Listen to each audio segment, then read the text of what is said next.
Welcome to It's All Your Fault on True Story FM, the one and only podcast dedicated to helping you with the most challenging human interactions, those involving someone with a high conflict personality.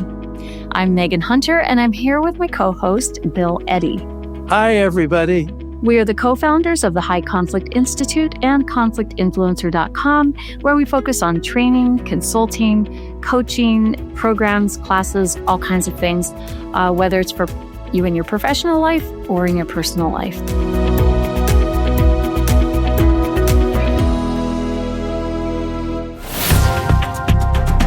So today we're going to focus on something that every parent faces when you have children, which is setting limits and following through on those limits, and maybe even setting some or imposing some consequences.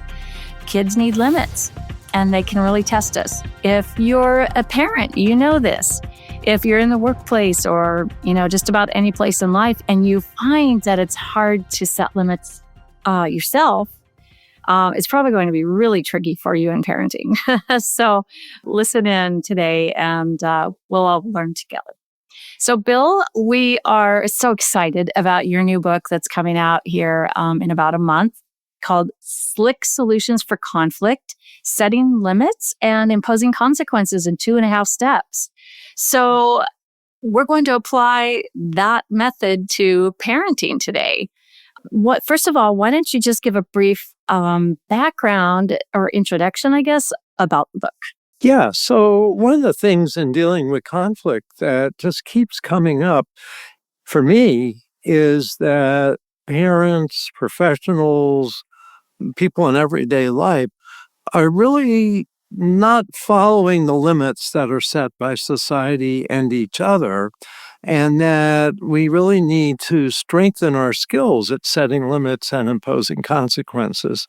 And one thing I've found, especially true with people that like to violate the limits, is that people often just set the limit, that they don't have a consequence if someone violates it. So you can't talk to me that way. And the person says, well, yes, I can. I'm just going to keep talking to you that way. And it's like, well, please don't. And what you need is to say, if you keep talking to me that way, I'm going to end this conversation and we'll talk when you're ready to talk civilly. And you can do that with children. You can do that with employees. You can do that with employers, strangers, etc. And so the idea here is setting limits needs to also have imposing consequences attached to it, either as a threat so that people know if you violate my limits, this is what's going to happen, or imposing the consequence. And so in many situations, those two steps really do need to go together. But there's a half step that people wonder about, and that's giving the person a statement that shows empathy, attention, and respect, an ear statement. And about half the time, you want to give an ear statement to motivate change and to let people know our relationship's secure. This behavior just has to change. And so that's the 2.5 steps. So what I found and others found, and certainly, is that we're used to just saying stop, and we're not used to attaching the consequence and a statement that shows empathy, attention, and respect. So that's the idea behind the method and the need for it today. Everyone needs to learn how to do this because a lot of limits just aren't respected in society today. And we need to train children how to deal with society and the fact that there are rules. And of course, we deal a lot with family law and divorce where the rules seem to go out the window and children don't know what's okay. So that's why we want to talk about children. Okay, well, let's start with, the little ones. I remember my mom saying to me when I was a young parent, and I was pulling my hair out with toddlers and things, and she and others would say, "Oh, you think they're hard now? Just wait till they're teenagers." All right. So I guess the toddler years are the training ground for the mid years and then teen years. But probably setting us up for life, hopefully, and setting our children up in a good way. I know I failed on that a lot. There was a lot of what you said, limit setting, but without the consequence, or there would be the threat of a consequence, but no follow through. Yeah, which is just not good. So I was thinking while you're talking about just yesterday, I was at a funeral service, and it was for an older gentleman, and he was just the sweetest, nicest, kindest man. And his grandchildren stepped up to the microphone during the service and talked about how if they were doing something they shouldn't, they didn't even have to get a reprimand from him. It was just the look that they didn't want to disappoint Grandpa.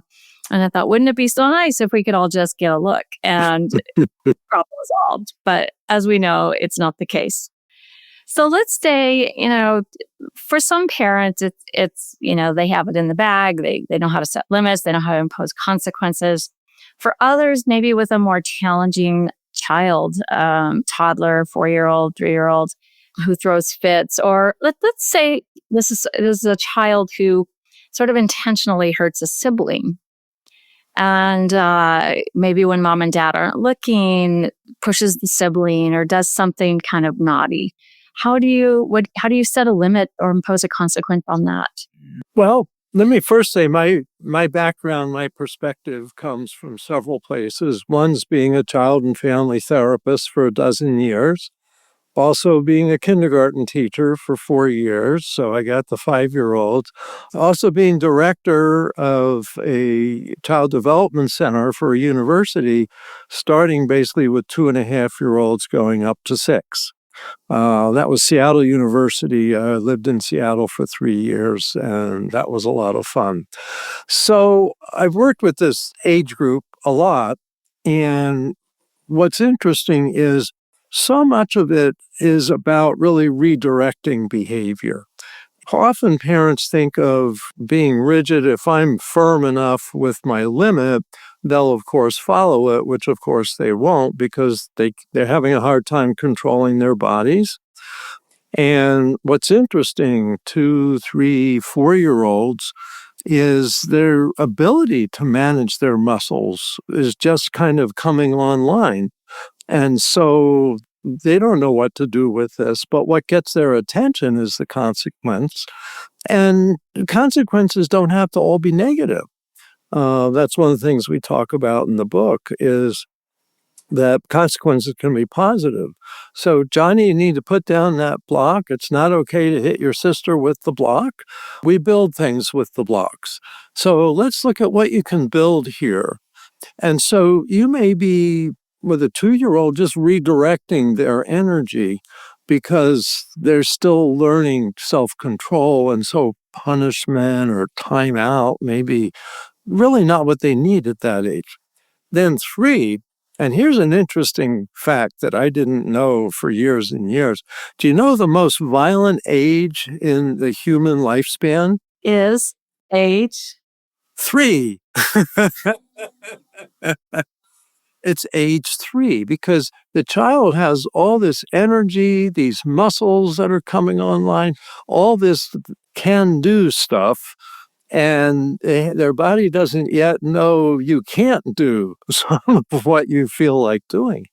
And so when you think about it, 3-year-olds are punching, throwing, hitting, doing all these things, and that means that's the age where they need to start learning that it's not okay to do those things. So your scenario, let's say, 3-year-olds hitting their 2-year-old sister with a block, needs to do a couple things. One is be redirected, let's build a bridge or let's build a wall. And that's what we do with blocks. We don't hit our sister with blocks. So you need to give the message of what to do and what not to do. And that's often helpful is don't just say, don't do this, give them something to do. So you're redirecting them. But this is also a situation where it really helps to give them a near statement, some empathy, attention, respect. I know you're upset, Johnny. And so we use words. We're going to use words and we're going to build a wall here. We're not going to hit our sister with the block. So it's redirecting, but also the consequence may come if that behavior is repeated. where you have a little bit of timeout. Some people have a timeout chair, cushion, rug, whatever it is, but nothing that's severe. Some people say you're going to have timeout for 10 minutes. Well, a 3-year-old can't do that for 10 minutes. I like the idea where timeout is no longer than the child's age.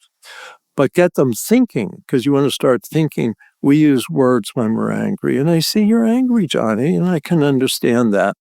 But we use words. But do consequences work for everyone? Because we hear so many different, I guess, parenting styles. We see, like loads of advice for different types of children, right? There's ADHD and ADD and ODD and, just all of these different autism spectrum and different behaviors. So I think parents and teachers are faced with so many challenges now that maybe they weren't in the past.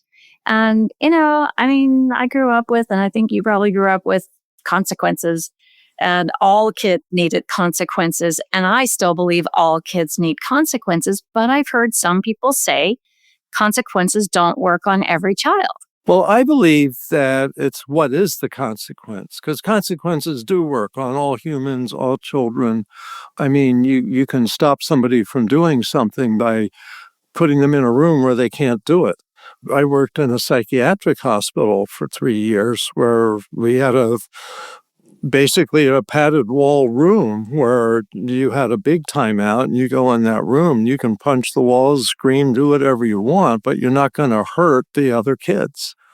So I think it's a question of what are the consequences. And with kids, it needs to also be positive as well as negative. And one of the things I learned with kids in mental health treatment in psych hospitals and some schools, is starting about 5, is you do star charts. And it's like when they have good behavior, they get a star. When they do good behavior 5 times, then they get something, a toy or a M&M or something that goes with getting enough stars. And that kind of system, surprisingly, was used, and I think is being used, in some prisons with young adults who are actually motivated by earning cigarettes or earning free time or earning something, and that they've found that the very structured kind of behavior and positive consequence as well as negative consequences work, especially with young adults who have behavior problems that got them into prison. So I think it isn't a question that consequences don't work. It's finding the right consequences. And one of the things that we put in the book is 5 questions to ask yourself in imposing consequences. And the first one is this consequence proportional to the limit that I set?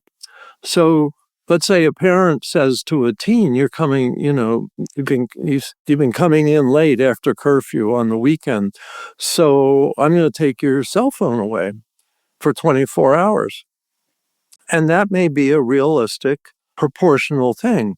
But the parent gets angry and the child says, how dare you set limits? I'm going to come home whenever I want to, and you're really stupid, blankety blank blank parent. You don't know what you're doing. You don't know what everybody else knows these days. And you go, well, if you're going to talk to me that way, I'm going to take your phone away for a week. Well, I can talk to you even worse. I can call you, blah, blah, blah, blah, blah, blah, blah, or I'm taking your phone away for a month. That's not proportional. It's not going to work. You're going to be punished. You're going to be punished as the parent. And so that's why proportion really matters. And that's where kids learn. 24 hours, a teen can learn, okay, I really need to be home on a curfew. But a month, there's no learning. There's just all resentment and sabotage and stuff like that. I've made that mistake as a parent, for sure. I think all parents do. Yeah. We just keep amping that up, and it doesn't work. I'll tell you now. So yeah, you mentioned the five questions from the book. Is the consequence proportional to the limit that I've set? Have I considered positive consequences as well as negative consequences with And that's especially important with kids. Yeah. Is don't make it all negative. Otherwise, they start feeling, I think, a little downtrodden and discouraged. Yeah. And number 3, is the consequence safe? Right. And safe for the person setting the consequence and also safe for the person that's suffering the consequence. So you got to think that through so you don't, punish a child like locking them in their room or, strapping them to the bed or something. I mean, this is terrible. I only mention these because in extreme situations, some people have done this and it's not the way to go. But people didn't know what else to do. Yeah. Parents can really get to their wits' end, that's for sure. Number 4, am I ready to enforce my consequences? And this one is so important because in today's world, parents feel like they can't impose consequences. They feel like, well, the other kids get away with this. And of course, their kids will point that out. Well, you're the only parent in this neighborhood that cares about such and such. And so, it's so unfair that and so are you ready to stand with your limit and impose your consequence even when they guilt trip you that, you're so unfair? Right. And sometimes as parents, as humans, we forget that what consequence we imposed or what threatened to impose, right? And then we have to remember it. So maybe write it down so you don't forget. Get some support from someone else. And then number 5, do I need to get help in imposing my consequence? And sometimes you do. Perhaps meeting with the teacher and talking that through with the teacher. Now, if we move into the school situation, into that environment, teachers are busy with a lot of students. So what if they have one student who's, constantly misbehaving because they're bored or for whatever reason, and the teacher doesn't have enough time to give special attention to this child. And the child keeps getting these notes, sent home every week. Let's say like a kindergartner or first grader. What's a parent to do? I think parents feel pretty trapped and stuck because they don't know, is it the wrong teacher-student scenario? Is it, should the teacher be doing more? Is my child impossible? Yeah. Well, I think this is where it's so important for parents and teachers to work together. And having been a teacher and not actually having been a parent, but a counselor to like hundreds of parents, I think this is so important. And our culture likes to divide people and have parents see teachers as being mean to their kids, or teachers see parents as too loose and permissive and stuff like that. But parents and teachers need to support each other and get together. I don't know about you, but when I was growing up, if I had any difficulty at school, my parents 100% supported the school. It's like, your teacher said you're in trouble for doing this, Billy, and we totally support the teacher, so you're going to also have some restriction at home because you got in trouble at school. And that kind of thing is where children learn pretty quick. But if it's divided, if the parents undermine the teacher or the teacher undermines the parents, then it's not going to work. So I would say getting together and talking about what can we do here. And we have an example in the book. It's I think it's a 16-year-old boy who's into gaming after school and doesn't do any of his homework, and his grades are going down, and mom and teacher get together about this and what should be done. So mom has some consequence. She unplugs the Wi-Fi, when she leaves for work. So he can't do the gaming online and do his homework. When she gets home from work, because he gets home before she does, then he's done some of his homework. So that was a case in that scenario where mom says, you've got to do homework first and then gaming because he doesn't get to the homework. And if you don't, then I'm going to unplug the Wi-Fi and you won't have access to it until I get home. So he pushed the limit and he, self-control, got distracted, got excited about the gaming and forgot about the rule. And so mom had to impose the rule. And then he started doing better. But then another issue is he's using AI for his homework. And that's a big issue with teachers today. You're not learning if you're using AI. That was another thing that was going to have a consequence. Parent and teacher work together on that. So if the teachers told the mom that the grades continue to go down, there's a problem with this, then mom would impose more consequences. But because Johnny, or whatever his name was, learned that mom meant business with unplugging the Wi-Fi, is he cooperated with what she wanted. So that's part of it, is learning that the parent's going to follow through. Follow through is so important with kids and adults too. It is. So that begs the question, why don't we follow through? I mean, underneath it, it's fear, right? Especially as kids get older, let's say teenagers.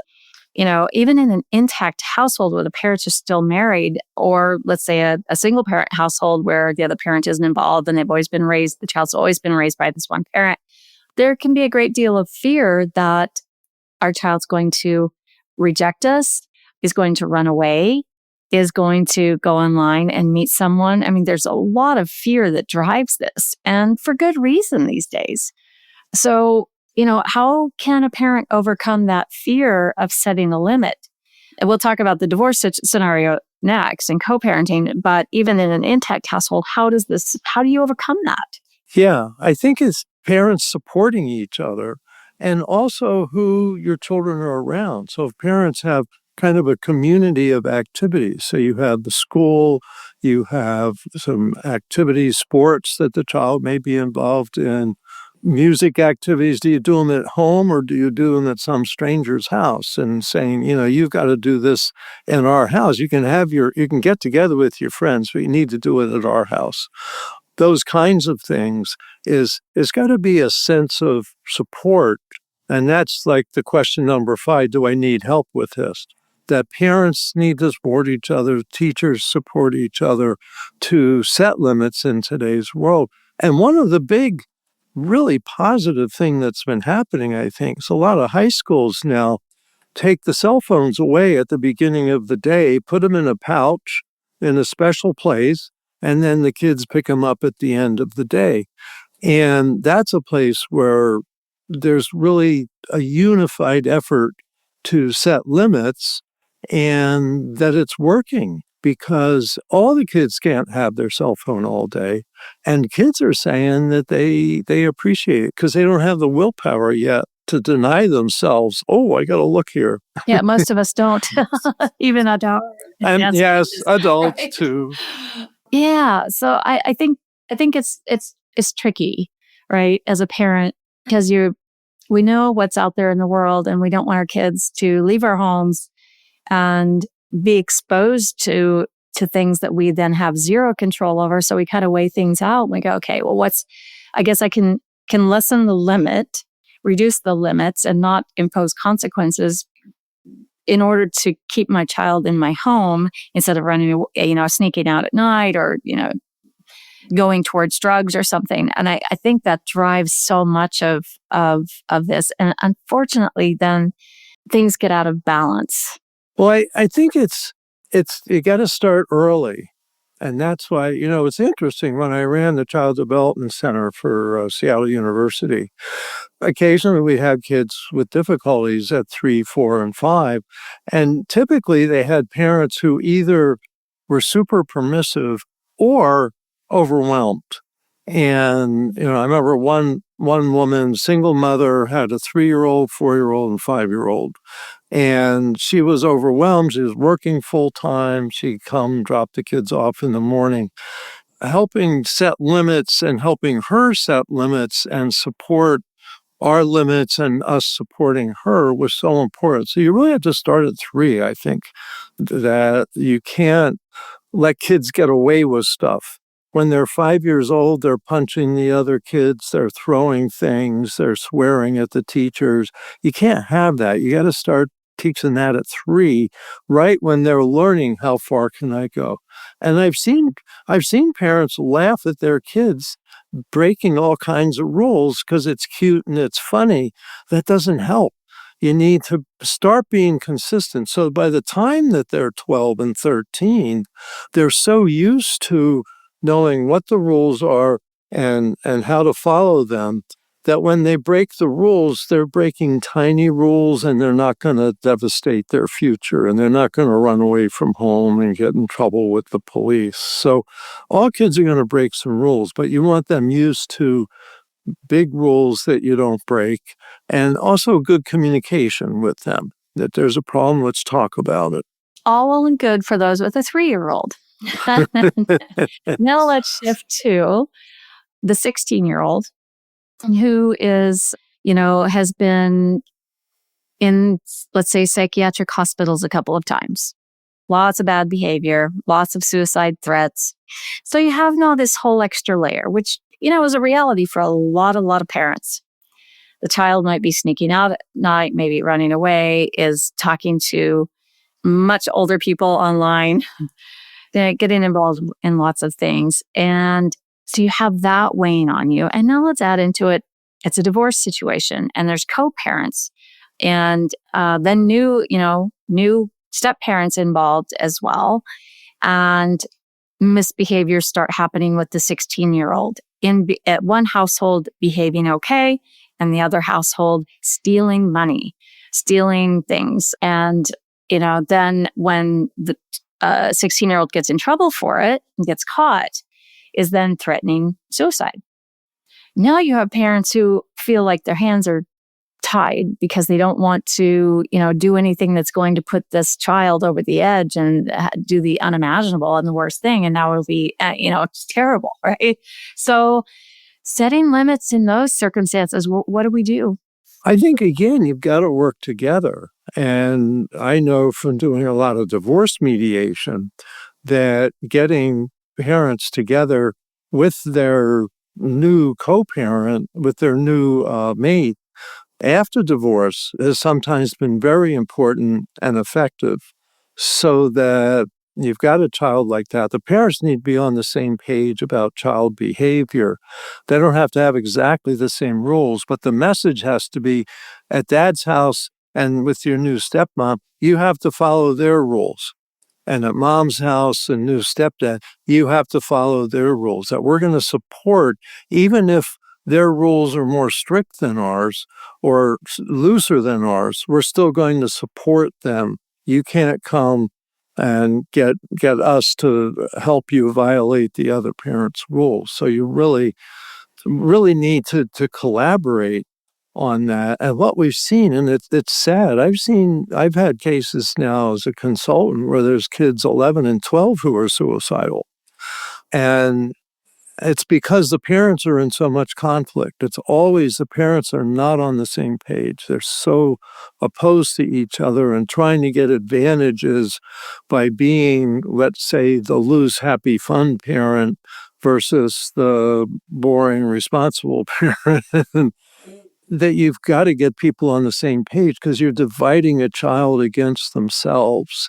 And that's one of the real tragedies today. When you get really young kids reporting that, it's always because parents are in a really high conflict situation.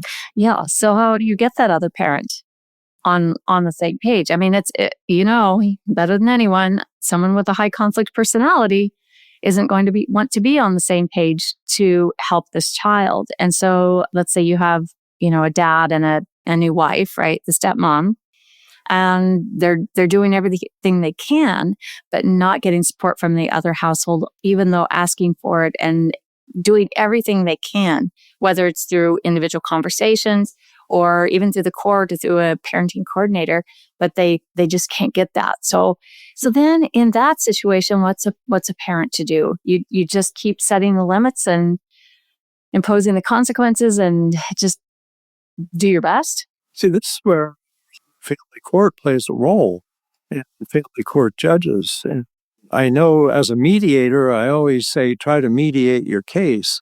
And that's better than court in general, but some cases need a grown-up in the room, and that's often the judge. And what the judge can say is, we're going to change the parenting schedule, and if you don't do this and this and this, then you're going to have less parenting time.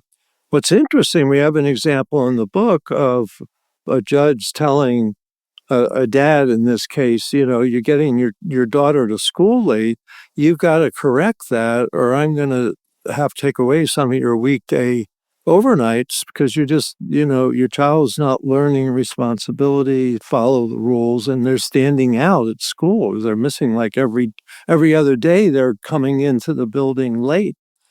And then next hearing, there's an accumulation of lates. And the judge says, Dad, what's going on? And Dad says, well, I get there. I'm in the lot on time, and I'm teaching my daughter her times tables and some of her words and this and that. So we're working on schoolwork together.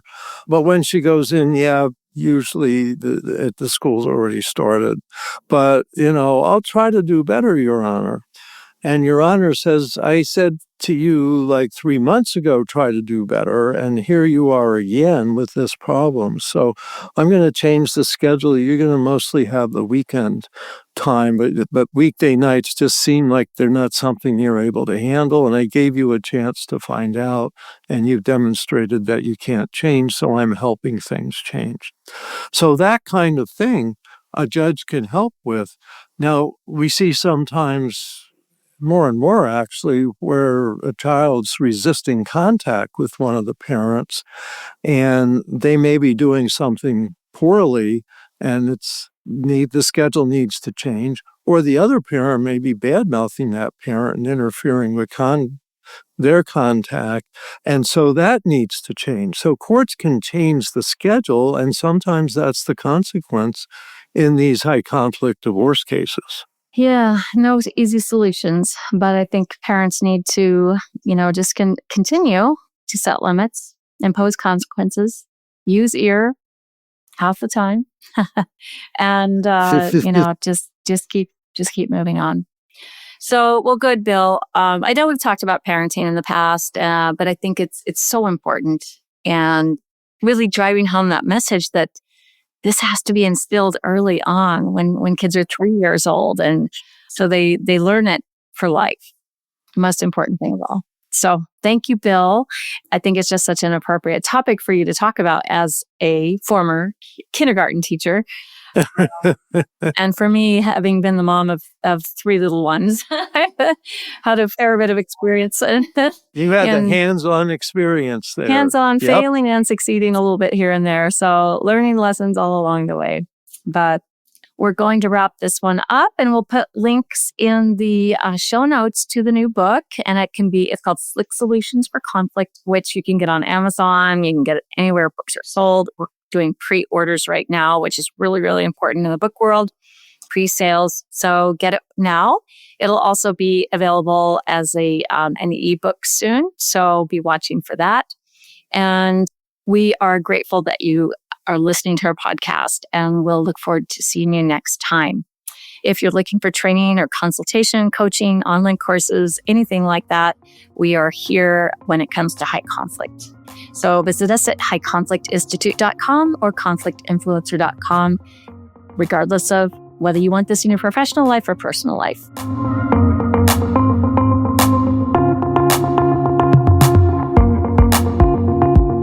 So until we see you next time, keep practicing and keep learning, and be kind to yourself and to others while we try to keep the conflict small and find the missing piece. It's All Your Fault is a production of True Story FM. Engineering by Andy Nelson. Music by Wolf Samuels, John Coggins, and Ziv Moran. Find the show notes, and transcripts at truestory.fm or highconflictinstitute.com/podcast. If your podcast app allows ratings and reviews, please consider doing that for our show.